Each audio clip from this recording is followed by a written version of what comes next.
안녕하십니까. 오늘 사회를 맡은 최소연입니다. 우선 본 영상에 출연하는 모두는 서울여자대학교에 재학 중이며 신민선 교수님의 원격 교육론을 수강하고 있고, 이 영상은 이에 대한 팀 프로젝트임을 알립니다. 오늘 토론회는 다음과 같은 순서로 진행되겠습니다. 1부 대면 비대면 교육의 장단점 및 미래 교육이 나아가야 할 방향에 대해서 학부모, 교수, 대학생의 생생한 경험과 생각을 영상으로 만나보는 시간을 가진 후 2부 미래 교육에 반드시 들어가야 할 한 가지 요소라는 중심 논제에 대해 토론하는 시간을 가질 예정입니다. 패널 소개를 하도록 하겠습니다. 왼쪽 하단에는 토론에 참여하실 대학생분들, 오른쪽 하단에는 평생교육에 관심 있으신 시민분들을 모셨습니다. 본 영상은 학부모 교수님의 자문을 받아 재구성하였음을 알려드립니다. 먼저 대학생분의 의견을 영상으로 들어보겠습니다. 안녕하세요. 서울여자대학교에 재학 중인 대학생 강서희입니다. 저는 2년간 대면 수업을 들었고 2년간 비대면 수업을 들었는데요. 그러면서 느낀 비대면의 장단점을 이야기해 보도록 하겠습니다. 먼저 비대면의 장점은 시공간의 제약이 사라지고 통학 시간이 없어지면서 개인 시간이 늘어났다는 것인데요. 시공간의 제약이 사라지다 보니 내가 원하는 시간대에 원하는 장소에서 수업을 들을 수 있었고, 또한 늘어난 개인 시간에는 아르바이트를 한다던가 다른 취미 생활을 한다던가 다양한 일을 할 수가 있었습니다. 또한 학습 속도를 맞출 수가 있었는데요. 어렵거나 이해가 되지 않는 부분은 천천히 듣고 또 다시 한번 듣는 등 이렇게 학습에 용이할 수 있었습니다. 다음으로 비대면의 단점은 일과 휴식의 분리가 어려워졌다는 것입니다. 제가 원래 휴식의 공간이었던 집에서 수업을 듣다 보니까 휴식할 공간이 사라지고 이로 인해 스트레스가 쌓이기도 하였습니다. 또한 원래 휴식의 공간인 집에서 수업을 듣다 보니 집중력이 저하가 되었습니다. 이것은 원래 비대면 수업은 몰입감이 떨어져 안 그래도 집중하기가 어려웠는데 더욱더 집중하기가 어려운 환경이 되었습니다. 다음으로 교수님의 의견을 영상으로 들어보겠습니다. 안녕하세요. 오늘 이렇게 교수로서 제 생각을 짧게나마 전할 수 있어서 영광입니다. 우선 원격 교육은 학생들이 능동적 학습자로 만들어 놓았다는 장점이 있습니다. 정해진 교과를 그저 습득하는 수동적 학습자가 아닌 원하는 시간에 원하는 수업을 듣는 등 직접 본인의 학습을 설계하고 있습니다. 또 여러 플랫폼들을 활용해 학생들은 직접 정보를 생산하고 있습니다. 정보의 생산자가 누구에게나 열려 있다는 원격 교육의 특성이 이렇게 학생들을 능동적으로 만들어 놓았습니다.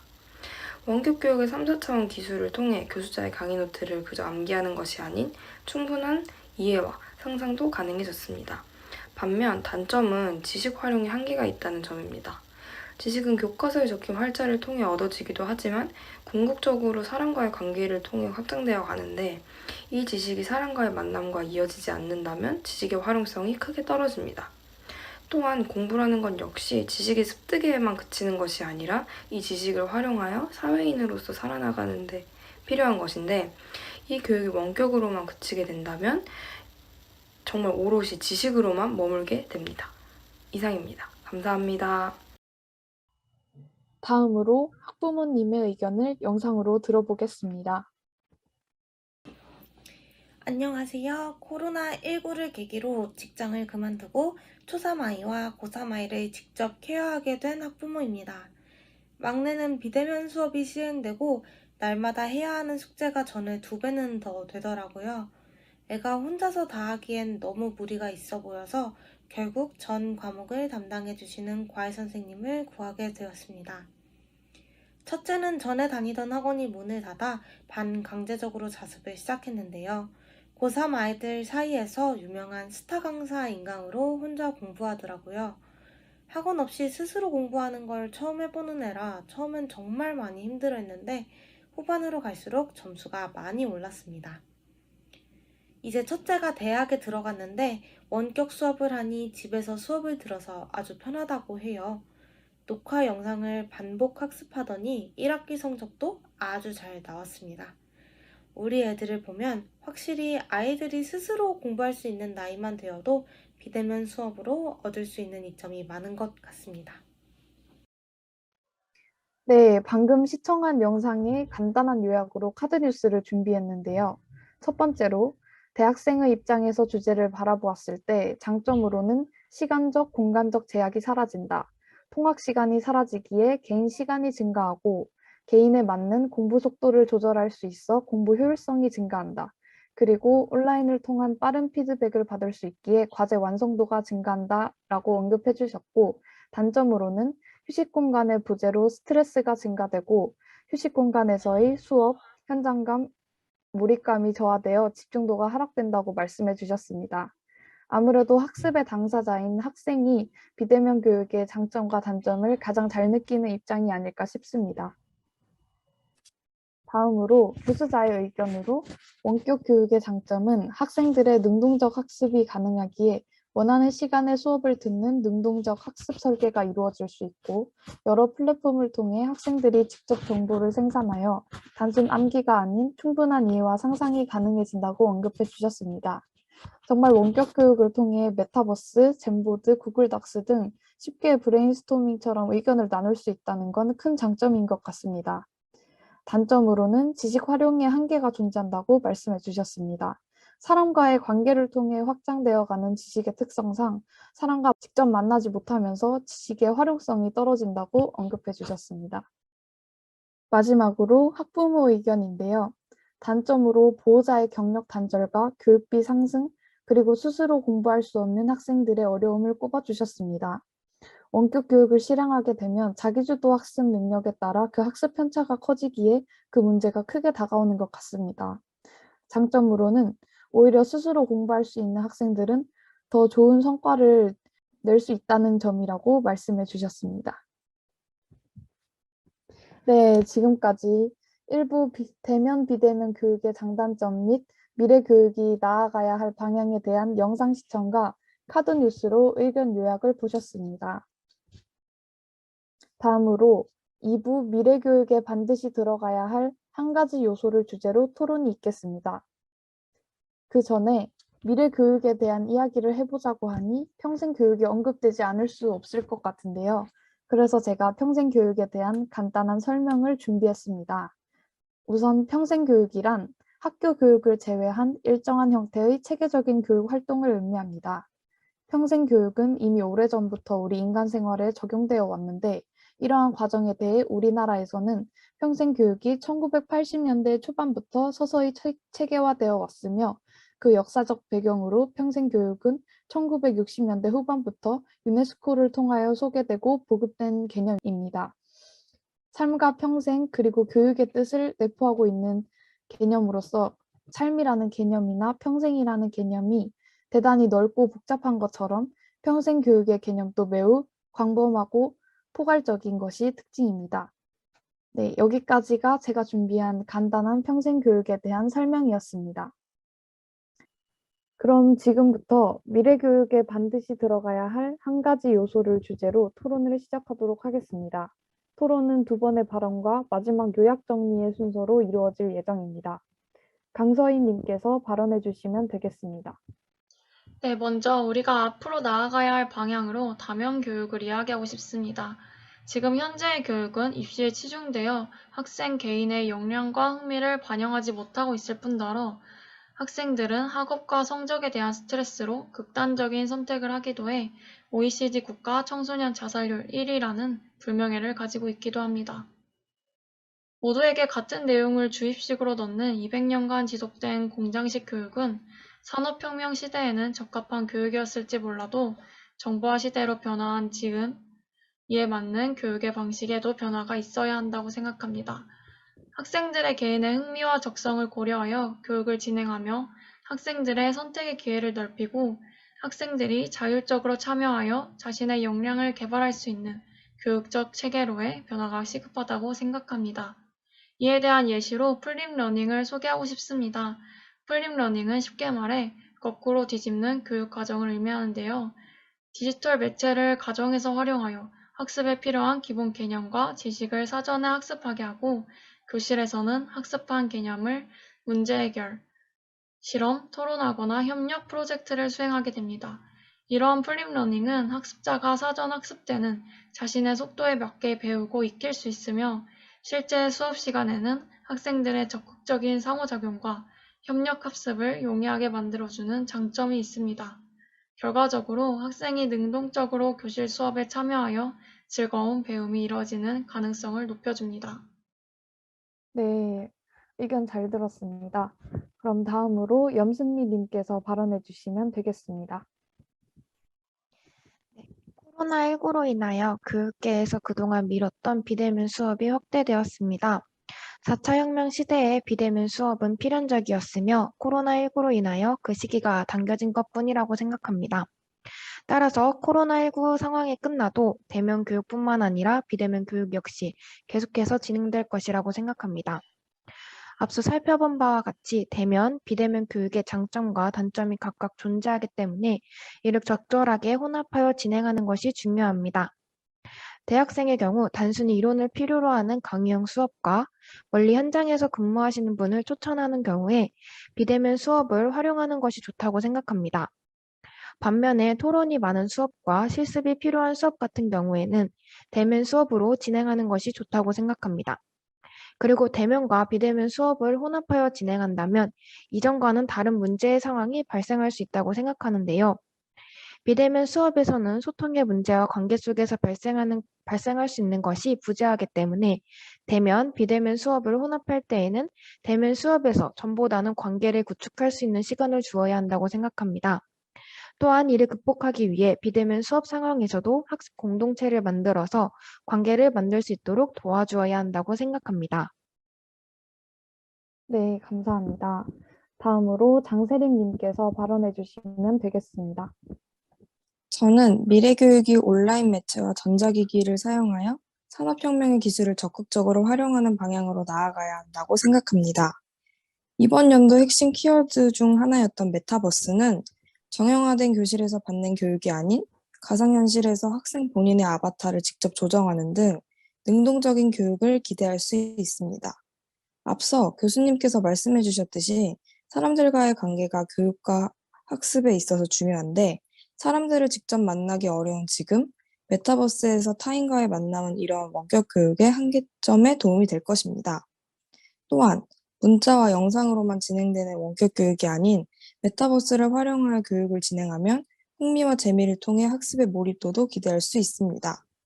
메타버스의 예시로 올해 9월과 10월에 건양고등학교에서 최초로 입학 설명회를 메타버스 플랫폼 중 하나인 이프랜드를 활용하여 진행했습니다. 대면으로 모이지 못하는 상황에서 MZ세대가 관심 있어 하는 메타버스를 활용해 비대면으로도 좋은 성과를 냈다고 합니다. 네, 의견 감사합니다. 이어서 두 번째 발언 시간을 가지도록 하겠습니다. 강서희 님께서 발언해 주시면 되겠습니다. 네, 현재 학교 교육을 제외하고 일부 성인을 대상으로만 하는 보충적 교육에 머물러 있는 평생교육이 보편적 평생교육으로의 확대가 필요하다고 생각합니다. 평생교육은 전 국민 대상으로 하는 만큼 청소년, 청년, 중고령자 등을 모두 포함하며 특히 저소득층이나 장애인 같은 교육 취약계층에 대해 평생교육의 범위가 넓어져야 합니다. 현재는 평생교육에 대한 예산적 지원이 한정되어 있어 평생교육 또한 경제적 여유가 있는 사람들이 영위하는 교육 빈부격차가 심화되고 있습니다. 이에 예산적 지원을 늘려 저소득층 또한 교육을 받을 수 있도록 지원해야 합니다. 또한 현재 장애인은 특수학교로 보내지던가 홈스쿨링을 하는 등 아예 비장애인과 분리하는 식의 교육으로 진행되고 있습니다. 이는 장애인의 사회성 발달에 어려움이 있을 뿐 아니라 사회와 분리되어 고립되게 됩니다.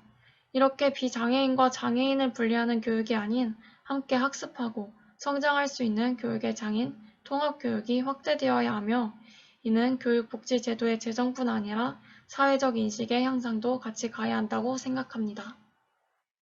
네, 감사합니다. 다음으로 염승미 님께서 발언해 주시면 되겠습니다. 평생교육은 아이부터 노인들까지 전 생애에 걸친 학습이자 삶의 질 향상을 위해 필수적이며 모두가 누려야 하는 교육의 권리입니다. 하지만 아직도 평생교육은 일부 성인들만 누리고 있으며 학교 교육 외에 보충적 학습의 성격을 띠고 있습니다.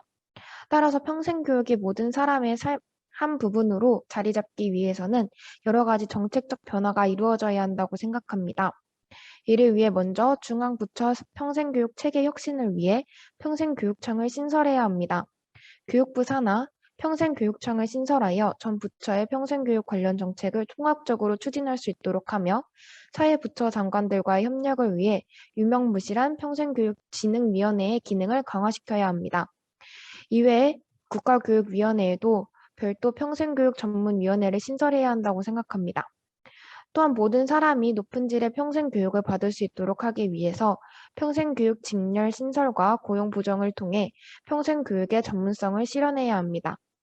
평생교육 시설 내 평생교육사 정규직 채용을 의무화해야 하며 한국평생교육사협회 법정 단체화를 통한 평생교육사 양성 및 채용, 보수교육 추진 등 보편적 평생교육 체제가 마련되어야 한다고 생각합니다. 네, 감사합니다. 다음으로 장세림 님께서 발언해 주시면 되겠습니다. 저는 미래교육이 평생교육과의 협력 과정에서 지역사회와 연계되어야 한다고 생각합니다. 그동안은 지역사회 센터에서 좋은 콘텐츠들이 있어도 학교가 보수적이다 보니 이런 평생교육의 장점을 활용하지 못해왔습니다. 학습의 장은 학교에만 그치는 것이 아닌 삶의 터전까지 이어져 지역사회까지 연결되기 때문에 이러한 연계가 중요하다는 생각이 듭니다. 학교의 기존 틀을 건들지 않는 선에서 지역사회 내 센터를 적극 활용하면 학생들의 창의성에 도움이 될 것이라 생각합니다.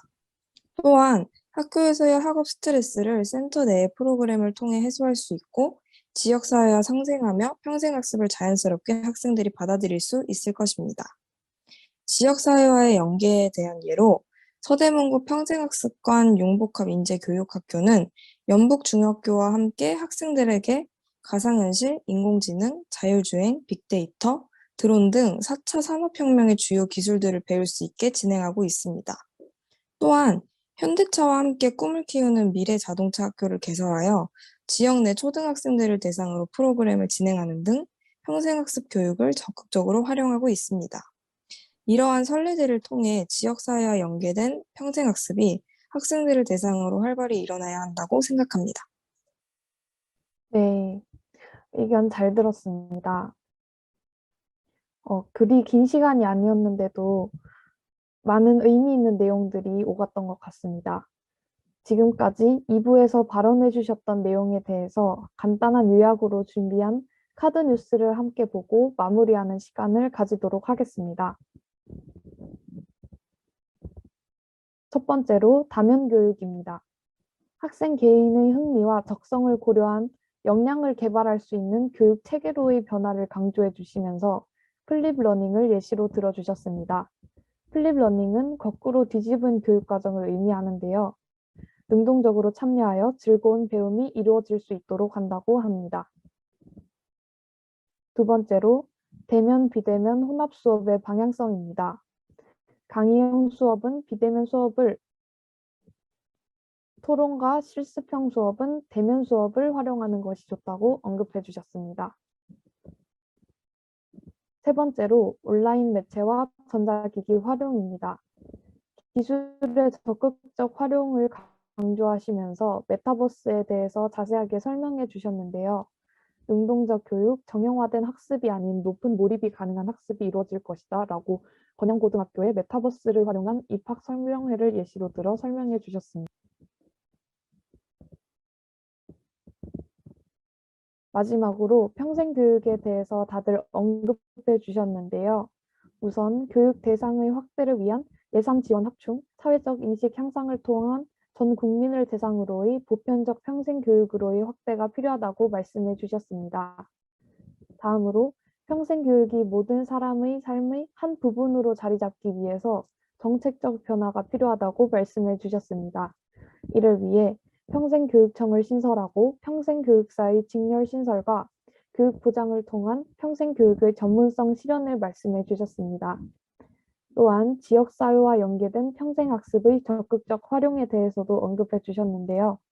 학습의 장은 삶의 터전인 지역사회까지 이어지기 때문에 연계를 통한 긍정적 효과를 기대할 수 있을 것 같다고 말씀해 주셨습니다.